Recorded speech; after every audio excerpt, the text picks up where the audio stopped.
नमस्कार। आज हम बात करने वाले हैं भारत और रूस के बीच एक ऐसे नए और मजबूत होते रिश्ते की जो दुनिया की जियोपॉलिटिक्स को एक नया मोड़ दे सकता है। ये लाइन आप जानते हैं, इस पार्टनरशिप के बारे में सब कुछ कह देती है। इसका दायरा कितना बड़ा है, मतलब आर्कटिक की बर्फीली दुनिया से लेकर स्पेस की गहराइयों तक। ये कोई मामूली समझौता नहीं, बल्कि एक बहुत ही बड़ा और महत्वाकांक्षी सहयोग है।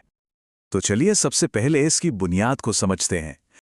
हुआ ये कि 5 दिसंबर 2025 को भारत और रूस के टॉप लीडर्स के बीच एक बहुत अहम समिट हुई और इस समिट से निकलकर आया एक जॉइंट स्टेटमेंट जो इन दोनों देशों के बीच सहयोग के एक बिल्कुल नए चैप्टर की शुरुआत करता है। तो इस डील का जो पहला और सबसे अहम पिलर है वो है आर्कटिक में सहयोग।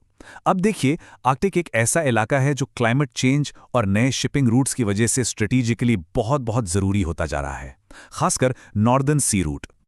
और देखिए, इस सहयोग को जो बात सबसे खास बनाती है वो ये है कि अब इसे एक फॉर्मल शक्ल दी जा रही है। मतलब ये कोई एक बार की डील नहीं है, बल्कि आर्कटिक पर फोकस करते हुए एक रेगुलर बातचीत का मैकेनिज्म तैयार किया जा रहा है। इसका मतलब है दोनों देश लगातार एक दूसरे के संपर्क में रहेंगे। अब ऐसा नहीं है कि आर्कटिक में भारत की दिलचस्पी कोई नई चीज है, नहीं, बिल्कुल नहीं। जैसा कि ये टाइमलाइन हमें दिखाती है, ये कनेक्शन तो भारत की आज़ादी से भी कहीं ज़्यादा पुराना है।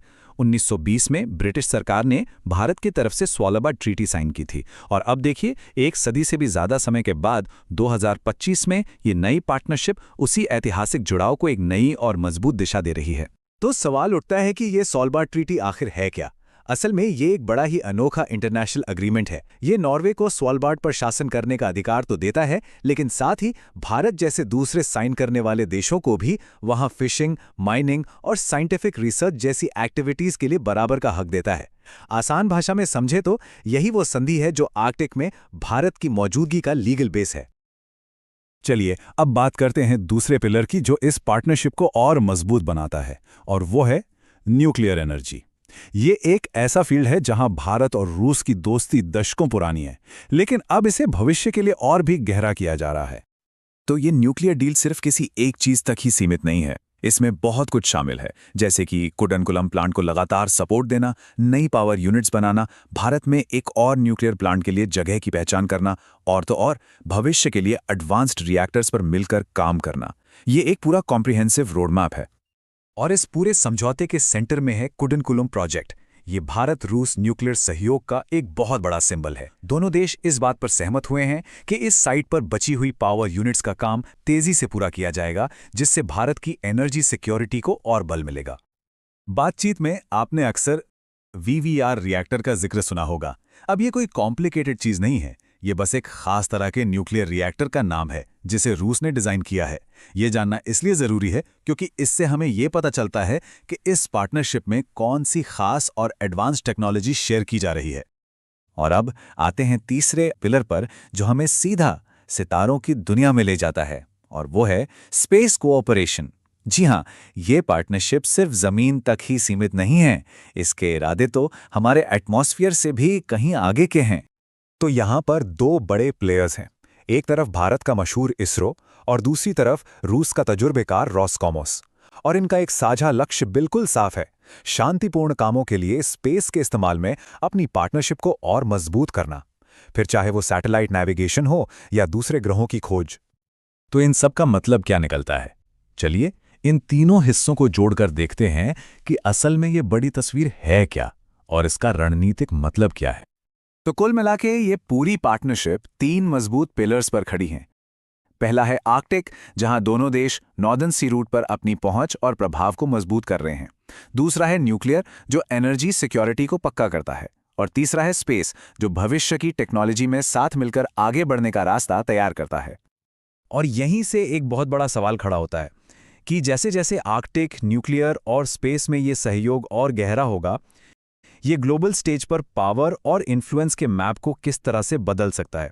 ये एक ऐसा सवाल है जिसका जवाब हमें आने वाला वक्त ही देगा और जिस पर हम सबको नजर रखनी होगी। इस टॉपिक पर अपना वीडियो खत्म करने से पहले आइए इसी आर्टिकल से देखें कि केकेएनपीपी की यूनिट 3 और 4 के लिए शुरुआती लोडिंग से लेकर पूरी सर्विस लाइफ के लिए फ्यूल सप्लाई पक्का करने में रूस हमारी कैसे मदद करेगा।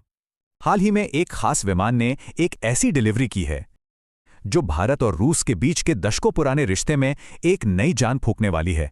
ये कोई आम सामान नहीं था, बल्कि ये एक ऐसे समझौते की शुरुआत है जिसका असर आने वाली कई पीढ़ियों पर पड़ेगा। तो चलिए समझते हैं दिल्ली और मॉस्को के इस नए न्यूक्लियर समझौते की पूरी कहानी। जरा सोचिए, साइबेरिया के हाड़ कंपा देने वाली सर्दी से एक प्लेन उड़ता है, हजारों किलोमीटर का सफर तय करता है और सीधा लैंड करता है भारत के गर्म दक्षिणी तट पर। यह कोई मामूली उड़ान नहीं थी, बल्कि एक बेहद जरूरी और गोपनीय मिशन था।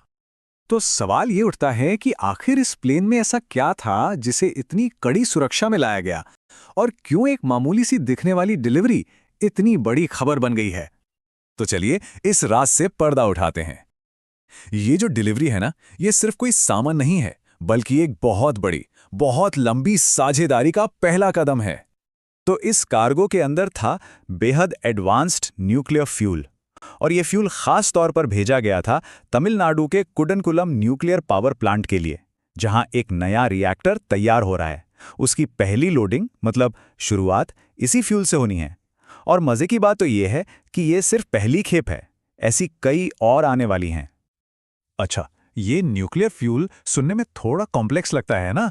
इसको टेक्निकल भाषा में कहते हैं फ्यूल असेंबलीज। आसान भाषा में समझें तो ये न्यूक्लियर मटेरियल के बने हुए स्पेशल बंडल होते हैं, बिल्कुल रेडी टू यूज। बस इन्हें रिएक्टर के अंदर डालो और बिजली बनना शुरू। कह सकते हैं कि ये किसी भी न्यूक्लियर प्लांट का दिल होते हैं। तो अब जानते हैं कि इस पूरे खेल में मेन प्लेयर्स कौन है। एक तरफ है फ्यूल देने वाला और दूसरी तरफ है उसे लेने वाला। देखिए, फ्यूल सप्लाई कर रही है रूस की सरकारी कंपनी रोसटॉम का न्यूक्लियर फ्यूल डिवीजन, और इस फ्यूल को रिसीव कर रहा है अपना कुडनकुलम न्यूक्लियर पावर प्रोजेक्ट, यानी KKNP, जो तमिलनाडु में है। यहीं पर वो नए रिएक्टर्स बन रहे हैं। तो साफ है, ये सीधा सीधा रूस और भारत के बीच का सौदा है। और पता है ये फ्यूल बना कहाँ है? साइबेरिया में एक जगह है, नोवोसिबिर्स्क केमिकल कंसंट्रेट्स प्लांट। यानी सोचिए, दुनिया के एक इतने दूर दराज इलाके में बनी हुई हाईटेक एनर्जी अब भारत को रोशन करेगी। लेकिन असली कहानी तो अब शुरू होती है। ये डिलीवरी इसलिए इतनी खास नहीं है कि इसमें न्यूक्लियर फ्यूल है, बल्कि इसलिए खास है क्योंकि ये कोई वन टाइम डील नहीं है। ये तो एक बहुत बड़े ऐतिहासिक समझौते की बस पहली किश्त है, समझ लीजिए।